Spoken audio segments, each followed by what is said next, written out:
Until then, we would like to call upon stage Savi Shah.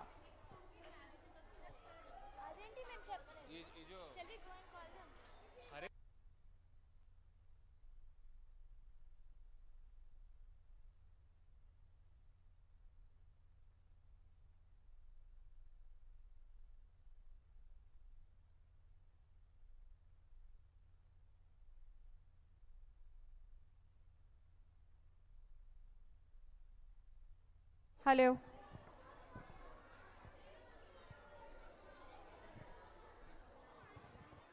It's a humble request to all the ladies and gentlemen out there, please don't make any noise.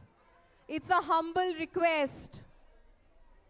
We need to adhere to the time, patience, and the hard work of each and every child, and that really matters. Please, kids and the participants, no gossip, please.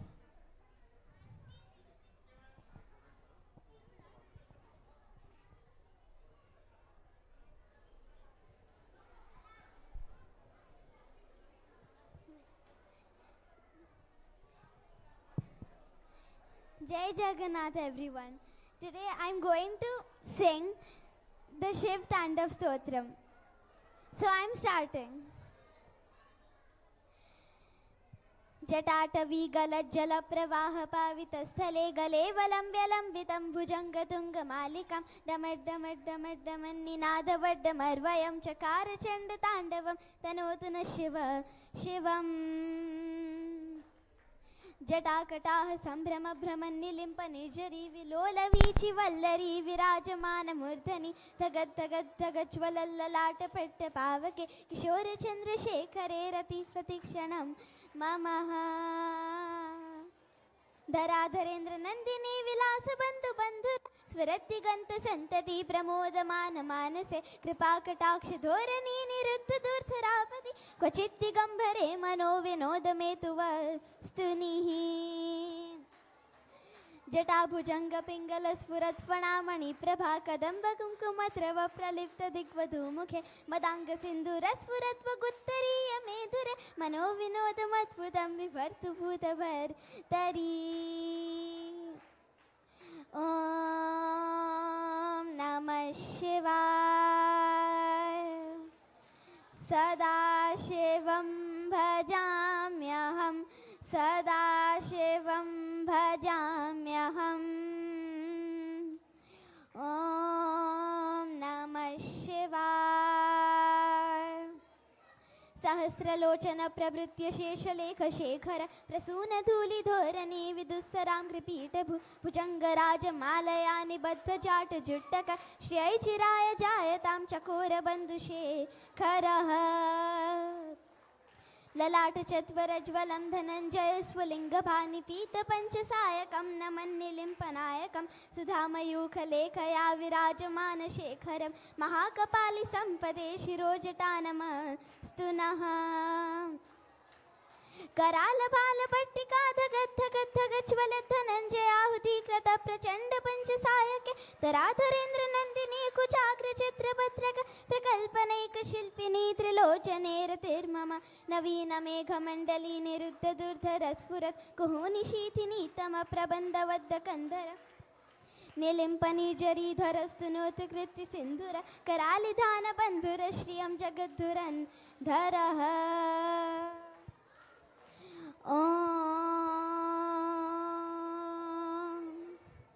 प्रफुल्लनीलपङ्कज प्रपञ्चकालिमाप्रभावलम्बिकण्ठकण्ठली रुचिप्रबन्धकन्धरं स्मरच्छिदं पुरच्छिदं भवच्छिदं मखच्छिदं गजच्छिदान्धकच्छिदं तमन्तकच्छिदं भजे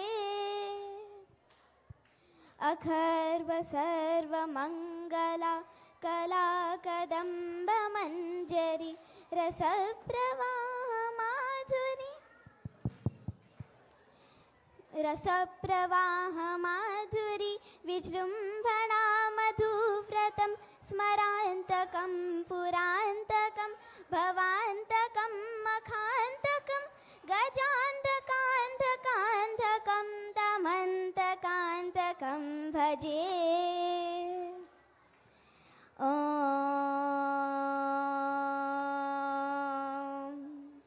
जयत्वदभ्रविभ्रमभ्रमद्भुजङ्गमश्वसद्विनिर्गमत्तक्रं स्फुरत्करालभालहव्यवान् धिमिद्धिमिद्धिमित्वननृतङ्गतुङ्गमङ्गल त्वनिक्रमप्रवर्तितप्रचण्डताण्डव शिव त्रिशत्विचित्रतल्पयोर्भुजङ्गमुक्तिकस्रजोर्गरिष्ठरत्नलोष्टयो सुहृद्विपक्षपक्षयो दृशारविन्द्रचक्षुषो प्रजामही महेन्द्रयो समप्रवृत्तिकः कदा सदाशिवं भजाम्यहम् कदा निलिम्पनिर्जरी निकुञ्जकोटरे वसन् विमुक्तदुर्मती सदा शिरस्थमञ्जलिं वहन् विमुक्तलोललोचनोललामभाललग्नक शिवेति मन्त्रमुच्चरन् कदा सुखी भवाम्यहम् इदं हि नित्यमेव मुक्तमुक्तमोतमस्तवं पठन् स्मरन् ब्रुवन्नरो विशुद्धिमेति सन्ततं हरे गुरौ सुभक्तिमान् श्रेयाति नान्यथा गतिम् विमोहनं हि देहिनां सुशङ्करस्य चिन्तमोहनं हि देहिनां सुशङ्करस्य विमोहनं हि देहिनां सुशङ्करस्य चिन्तमो नमः शिवाय. Thank you everyone. That was a splendid performance. Stay there. I just wanted to know, how old are you, Savi? I'm 10 years old. 10 years old and such a brilliance. I literally felt that I could see Lord Shiva in front of me while you were reciting it. Thank you. Too good. A huge round of applause again, please, for this little star here. Thank you.